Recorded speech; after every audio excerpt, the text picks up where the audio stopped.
மக்களை இந்த வீடியோ நம்ம என்ன பேச போகிறோம்னா ஒரு செய்தியை நம்ம விவாதமாக மாற்ற போகிறோம். அதாவது பார்த்தீங்கன்னா தாவேக்கா பெரிய லெவலில் பார்த்தீங்கன்னா பிரச்சனையை மட்டும் பார்க்காது, பிரச்சனைக்கு இருக்கக்கூடிய நிகழ்கால சொல்யூஷனை நம்ம தொடர்ச்சியாக பார்த்துட்டு இருக்கோம். அந்த வகையில் பார்த்தீங்கன்னா இந்த 2000 கோடி நிதி வராமல் இருக்குது பார்த்தீங்களா பள்ளி கல்வித்துறைக்கு. ஸோ நம்ம பசங்களுக்கு பெருசாக நிதி கிடைக்கல, அந்த மும்மொழி கொள்கையை ஏற்றுக்கல அப்படிங்கிற ஒரே காரணத்துக்காண்டி நிதியை ஸ்டாப் பண்ணாங்கல்ல. இந்த பிரச்சனையை பார்த்தீங்கன்னா ஒரு 4-5 நாள் பார்த்தீங்கன்னா ஹேஷ்டேக் போட்டு ட்ரெண்ட் பண்ணாங்க. அடுத்து நம்ம முதலமைச்சர் வந்து சட்டசபையிலேயே யார் தெரியுமா, ஊர் தெரியுமா, பண்பாடு தெரியுமா, கலாச்சாரம் தெரியுமான்னு பேசினார். அதுக்கப்புறம் இந்த நிதி விஷயம் என்னாச்சு? ஏதாவது உங்களுக்கு பதில் கிடைச்சிச்சா? இந்த பிரச்சனையை அடுத்த கட்டம் கொண்டு போகிறதுக்கு இந்த செய்தியை தாவேக்கா கொண்டு வர்ற இந்த செய்தியை கவனித்து திமுக அரசாங்கம் செஞ்சால் மட்டுமே பெரிய லெவலில் இந்த விஷயத்தில் நமக்கு நிதி கிடைக்கிறதுக்கு ஏராளமான வாய்ப்புகள் இருக்குது. ஸோ நாங்கள் பிரச்சனையை மட்டும் பார்க்குறதில்ல, நீங்கள் எங்களோட அரசியல் இறுதி தான் இருந்தாலும் எங்களுடைய குழந்தைகளுக்கு நிதி போகாமல் இருக்குது, கொண்டு போய் சேர்க்காமல் இருக்குது அப்படிங்கிற பிரச்சனையை நுட்பமாக ஆராயும் போது பிரதமர் நரேந்திர மோடியை நீங்கள் சந்திக்கிறதா இருக்கீங்க அப்படிங்கிற செய்தி வருது. அந்த சந்திப்பில் தயவு செய்து சொல்கிறேன், ஹேஷ்டேக் போட்டு ட்ரெண்ட் பண்ணுறது இல்லை எங்களமாய் உட்காந்து வீடியோ போடுறது இந்த மாதிரி வேலை எதுவும் பார்க்காம இந்த செய்தியை எடுத்து போய் அவர் முன்னாடி விவாதிங்க. நிச்சயமாக உங்களோட நிதி கிடைக்கிறதுக்கு ஏராளமான வாய்ப்புகள் இருக்குது. அவர்கிட்ட இருக்குல்ல அந்த இருமாப்பு உடைகிறதுக்கு ஏராளமான வாய்ப்புகள் இருக்குது அப்படிங்கிறத இந்த வீடியோவில் நம்ம சொல்ல வரோம். ஸோ இந்த நிதி விஷயத்தில் பார்த்தீங்கன்னா பார்லிமெண்ட் நிலைக்குழு அப்படிங்கிற ஒரு நிலைக்குழு இருக்குங்க. அது மிக முக்கியமான முடிவு எடுத்திருக்கு. அந்த முடிவை தான் நம்ம யாரு கொண்டு போகிறோம், ஆளும் அரசாங்கமாக இருக்கக்கூடிய திமுகக்கு இந்த வீடியோவில் கொண்டு வந்து கொடுத்து நீ பிஜேபி போய் இப்படி பேசு, நிதி கிடைக்கிறதுக்கு ஏராளமான வாய்ப்புகள் இருக்குது அப்படிங்கிறத இந்த வீடியோவில் நம்ம சொல்ல வரோம். ஸோ இதை பற்றிலாம் வேறு யாருமே பேச மாட்டாங்க, தாவேக்கா மட்டும்தான் இதை பற்றி பேசும். ஏன்னா தாவேக்கா முழுக்க மக்கள் சார்ந்து சிந்திக்குது, மக்கள் நலன் சார்ந்து சிந்திக்குது அப்படிங்கிறதான் இங்கே நான் குறிப்பிட விரும்புகிறேன். அதை சொல்லிட்டு இந்த பதிவை ஆரம்பிக்கிறேன். ஒன்பே ஒன்றா தெளிவாக நம்ம பார்க்கலாம். உற்சாக வணக்கங்கள், வாங்க பதிவுக்குள்ளே போகலாம். நேற்று பார்த்தீங்கன்னா நம்ம எல்லாருமே இந்த சென்னையில் நடந்த அந்த செயின் பறிப்பு கவனிச்சுக்கிட்டு இருந்தோம். நேற்றே தான் ராஜ்யசபாவில் ஒரு விஷயம் நடந்திருக்கு. பாராளுமன்ற நிலைக்குழு பார்த்தீங்கன்னா அறிக்கை சப்மிட் பண்ணியிருக்கு. எந்த பிரச்சனையை பற்றி? தமிழ்நாட்டில் நிதி நிப்பாட்டின பிரச்சனையை பற்றி அவங்க அறிக்கை சப்மிட் பண்ணியிருக்காங்க.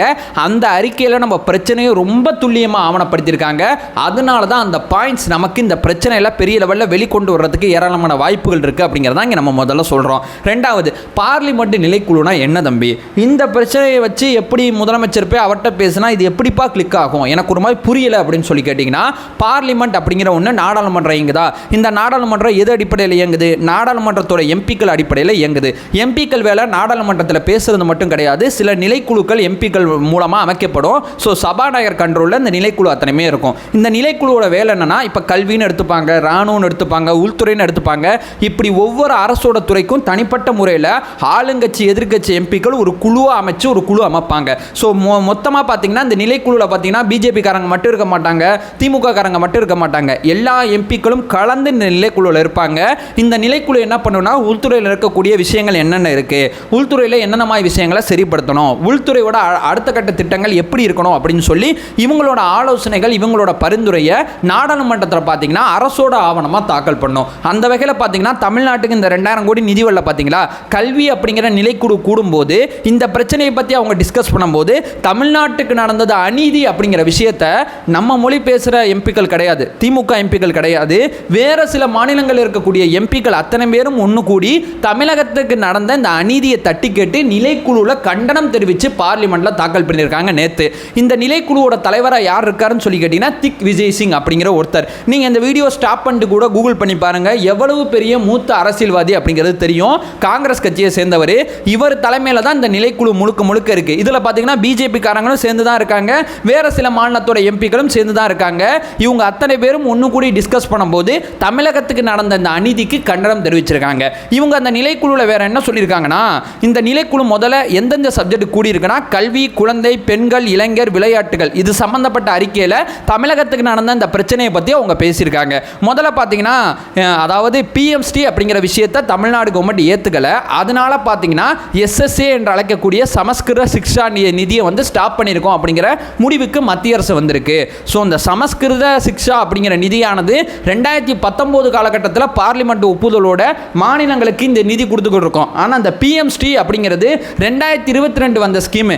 இந்த ஸ்கீம் 2022க்கு வந்த இந்த ஸ்கீமை ஏற்றுக்காதனால இதற்கு முன்னாடி கொடுத்த அந்த நிதியை நான் கொடுக்க மாட்டோம், இதை நீ ஏற்றுக்கலனா இந்த பணம் உனக்கு கிடைக்காதுன்னு சொன்னால் பேசிக்கான ஐடியா. இதை நீ ஏற்றுக்கலனா இதுக்கு முன்னாடி ஒன்று நாங்கள் கொண்டு வந்தோம் பார்த்தியா, உனக்கு நிதி கொடுக்குறோம் பார்த்தியா, அந்த நிதியை நாங்கள் கொடுக்க மாட்டோம் அப்படிங்கிற மிக முக்கியமான முடிவுக்கு நம்ம எப்படி வர முடியும்? இந்த பிஎம்ஸ்டியோட நோக்கம் வேற, இந்த சமஸ்கிருத சிக்ஷா நிதியோட நோக்கம் வேற. அதே நேரத்தில் சமஸ்கிருத சிக்ஷா நிதியை தமிழ்நாடு அரசு இந்த மும்மொழி கொள்கை அப்படிங்கிற விஷயத்தை ஏற்றுக்க மாட்டோம், ஏற்றுக்கணும் அப்படிங்கிற டேர்ம்ஸ் அண்ட் கண்டிஷன் அதில் எதுவுமே இல்லை.